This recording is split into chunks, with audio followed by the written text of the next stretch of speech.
चलिए पहले कमोडिटीज, तब और आपकी सेकंड प्लेट स्क्रीन पर आएगी तो आइडिया लगेगा इक्विटीज के लिहाज से बाकी एसेट क्लासेस का रुझान।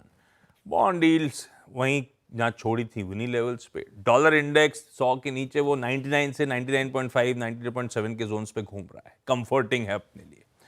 कच्चा तेल इंचअप कर रहा है और सोना तो अच्छा लग रहा है सबको देख के। कहीं ना कहीं हम सब भारतीयों को फायदा हो रहा है सोना के गेन्स का, कुछ ना कुछ तो सबके घरों में है ही है।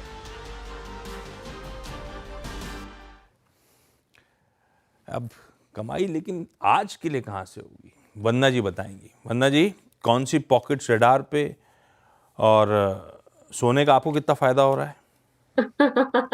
आशीष, जनरेशन वाइज तो काफी मतलब होते हैं, सब घर में होते हैं और जितनी भी सेविंग्स होती हैं महिलाएं सोने में सबसे ज्यादा निवेश करती है, ये सबसे बड़ी बात है।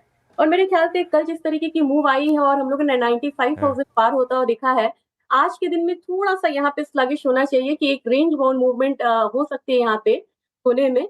लेकिन फॉर द टाइम बिंग एक छोटा सा ही करेक्शन रहेगा, फिर से बाइंग जो है वो आएगी। और इंटरनेशनल मार्केट में तो मुझे लग रहा है कि $3300 पार कर चुका है। नेक्स्ट यहाँ पे आपको $3400 के भी जो टारगेट्स हैं वो निकल के आ रहे हैं। तो मेरे ख्याल से आज के दिन में सोना को अगर हम थोड़ा सा अवॉइड कर दे वो भी यहाँ पे चलेगा, क्योंकि हायर साइड है, स्टॉप लॉस लंबा बनेगा। सिल्वर में मुझे लग रहा है कि एक आज थोड़ा सा करेक्शन के साथ ही मार्केट यहाँ पे ओपन होनी चाहिए, जैसा इंटरनेशनल मार्केट दिखा रहा है। लेकिन ये कमोडिटी अब यहाँ से चमकनी चाहिए, थोड़ा गोल्ड सिल्वर रेशियो भी इंप्रूव होगा। तो मेरे ख्याल से 96,000 के करीब अगर सिल्वर आती है तो यहाँ पे बाइंग करनी चाहिए। थोड़ा पोजिशनल कॉल है, ये 97,500 का टारगेट है, स्टॉप लॉस लगाना होगा 95,500 का। अब मुझे लग रहा है कि गोल्ड में रैली आ गई है, सिल्वर की बारी है और थोड़ा भी पॉजिटिव न्यूज आता है तो यहाँ पे सिल्वर की चमक जो है वो बढ़ सकती है। और साथ में एक कमोडिटी है यहाँ पे बेस मेटल काउंटर में, कॉपर है। कॉपर तमाम नेगेटिव न्यूज के बाद भी संभलता हुआ नजर आ रहा है।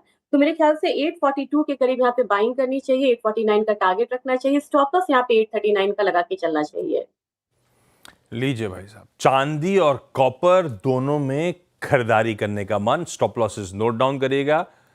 सोने की बात कर रहा हूं वंदना जी से, और सोने हम ही नहीं दे रहे उनको, सुबह सुबह उठा दिया। आप आमतौर पर उठ जाते थे इतने बजे कि हमारे कारण उठना पड़ रहा है? नहीं नहीं, मैं 5:30 उठ जाती हूँ आशीष। चलो ठीक है। Vandana ma'am, thank you so much सुबह सुबह जुड़ने के लिए। आइए जरा आज के इवेंट्स कैलेंडर की तरफ बढ़ा जाए। गुरुवार का दिन है, वीकली कॉन्ट्रैक्ट्स की एक्सपायरी और लास्ट ट्रेडिंग सेशन है, वो मैं अपफ्रंट समझा चुका हूं आपको।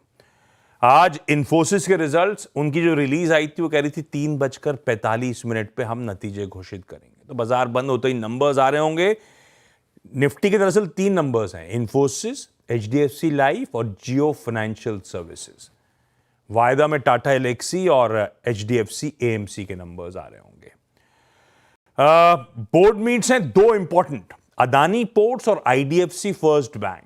दोनों बैठक कर रहे हैं, दोनों फंड रेजिंग पे, दोनों प्रेफरेंशियल इशू ऑफ शेयर्स के थ्रू फंड रेज करना चाहते हैं, इसीलिए important. Sanofi consumer health care आज 55 रुपए एक्स डिविडेंड होगा। वायदा बैन में 5 स्टॉक्स होंगे, Birla soft, Hindustan copper, IRDA, Manappuram और नाल्को, ये पांचों आज बैन में। ईसीबी का ब्याज दरों पर फैसला बाजार बंद होने के बाद शाम को आ रहा होगा, और शाम को ही यूएस का जॉबलेस क्लेम्स का नंबर आ रहा होगा। आज वैसे historic milestone Bombay stock exchange celebrate करने जा रहा है, 150 साल पूरे होने का। एफएम निर्मला सीतारमण होंगी, सेबी चेयर तुहिन कांता पांडे साहब होंगे, सब शिरकत कर रहे होंगे उस सेलिब्रेशंस में। हमारी टीम भी वहां पे होगी।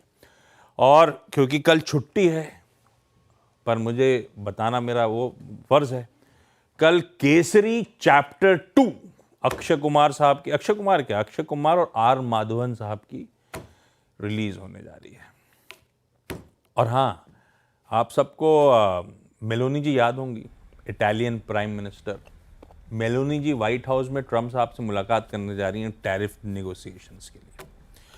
खैर, ब्रेक ले लेता हूं, ये सब तो होता रहेगा। गिफ्ट निफ्टी के थोड़े से पास अब तो थोड़ा सुधर रहा है, ऐसा लग रहा है 1/3% के दबाव के साथ, लेकिन हाँ, थोड़ा ठंडी शुरुआत होगी, इस तरह के संकेत आते हुए। मॉर्निंग कॉल समेटते हैं, ब्रेक के उस पार आज का थर्सडे का सीधा सौदा।